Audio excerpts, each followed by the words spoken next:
So let me take you, Bob, from the sublime, if not to the ridiculous, then at least the hopelessly mundane and practical. Okay. I'm running a small business. Yep. I've heard all this. It sounds, at least certainly on a metaphysical level, absolutely wonderful. It's liberation. I don't want to deal with Redmond anymore. How do I become a Linux user for my 12 workstations in my small business? Okay. The trick is it's how you do it in any other industry. Again, the fact that opening the hood of your car gives you control over the car does not mean that you stop working and start building cars in your garage. You end up shopping around and you find the car company who is doing the best job of serving your needs. And that's really what the role of companies like Red Hat is in this model. Most people who use these technologies are relying on companies like Red Hat or the other companies who are building Linux-based operating systems to turn what is, in effect, an avalanche, a rapidly evolving inventory of open source tools into useful products for running their web servers or running their databases or running their small business. So in your case, you would come to Red Hat. We would sell you subscription services to keep your servers A, more reliable, and B, more secure than you might be able to do on your own. On the other hand, if you're a small business, if you happen to be a Carnegie Mellon computer science graduate, you might not need our service, and that's fine with us as well. You're welcome to use the technology. You buy things from us if you need to buy them, not because we can force you to buy them. From your perspective as chairman of Red Hat, what constitutes success?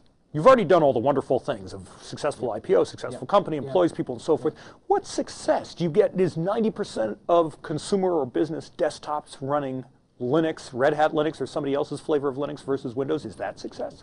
Okay, there's two different definitions of success. Red Hat as a for-profit company, our success is to look after the other, what we refer to as the other 5.6 billion people. This was taught to us early on in this space because we used to sit around moping about, oh, how are we going to take on Microsoft? And Mad Dog Hall, a very famous guy in this open source world, used to coach us and say, hey guys, keep in mind there are 400 million personal computers on the planet, but there are 6 billion people. Your job is to build the platform for the other 5.6 billion people. And so it's the future of technology. It's not convincing you to unplug Windows from your existing working machines in the same way that Microsoft didn't convince people to unplug DEC's, Digital Equipment Company's operating system in the early 80s to run DOS. They took advantage of a shift in computing towards the PC. Our opportunity is to take advantage of this shift in computing towards internet-based applications and appliances, where the PC is no longer the growing market in the technology world. It is internet appliances talking directly to servers.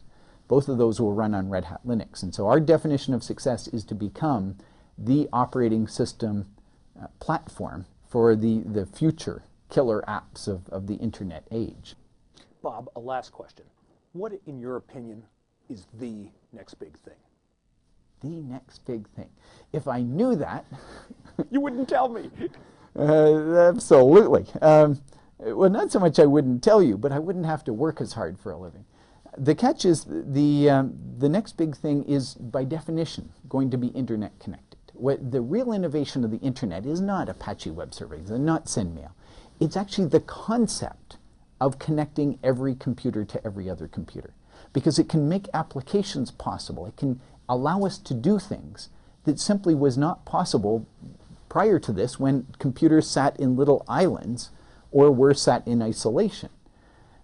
And so whatever the killer apps are going to be, they're going to take advantage of the fact that suddenly you can talk to every computer. So the idea of internet telephony, instead of making our telephone calls on an instrument plugged into one wire and send our emails on an instrument plugged into a different wire into the wall, why don't we do that on both machines? And why don't we do it on both machines on a machine that you carry around in your hand? I mean, the future of what we can do with the simple fact that every computer is plugged into every other one is mind-boggling. It makes a lot of the science fiction writers' wildest fantasies look quite reasonable.